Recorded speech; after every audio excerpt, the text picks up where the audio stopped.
Here is a close look at our category dividers. This is a set of 9 dividers. And on one side, it is printed with a suggestion. So like, for example, the themed accessories sets. And you can place them in a basket, and then behind this divider, categorize and break up your template sets by those sections.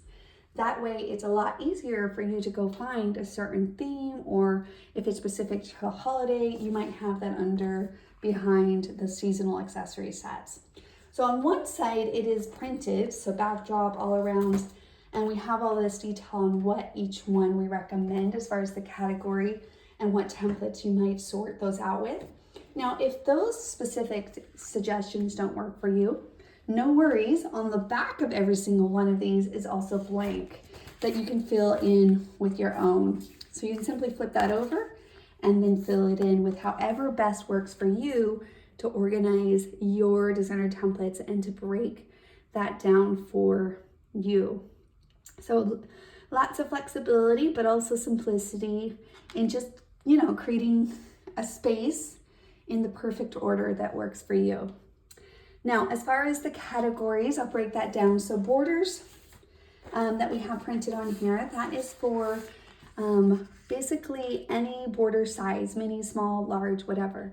If you want to break that down further in each of those sections with like subsections, so for example, maybe you have borders, but you want to put another one for tiny borders, you might want to consider picking up another pack so that you could put borders and then tiny borders behind that.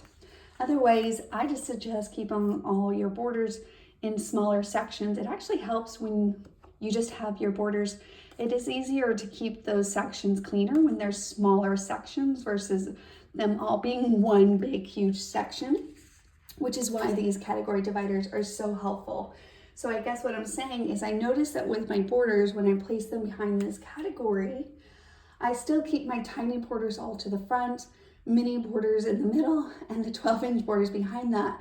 But it seems to be a lot more organized without having to subcategory mini borders out, tiny borders, because I'm still just keeping this one section easily organized. So when I use a tiny border, I just place it right back to the front because I know the tinies go in the front, the middle is the minis, and the large 12 inches are in the back.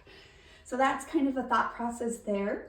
But a lot of those are different variations. Your backdrops are for your larger designer templates. And we recommend for the larger templates, since I did mention that, we have an Amazon link, email support at kiwilane, or check it out in the community. But these are these 8.5 by 11 envelopes that work really great for the larger ones.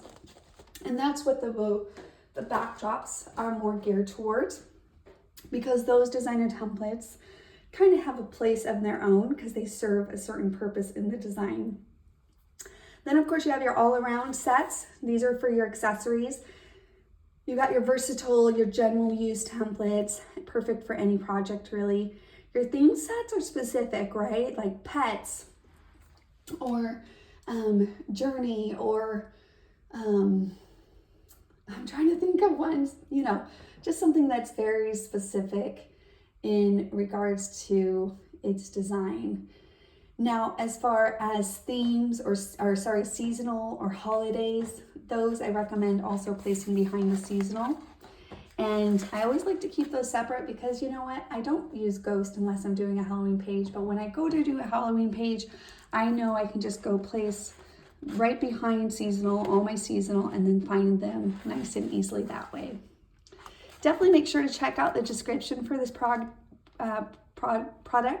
It breaks it down nicely on each of those categories. But again, if these suggestion categories don't work for you, the other side is blank, so you can fill those in as you would like.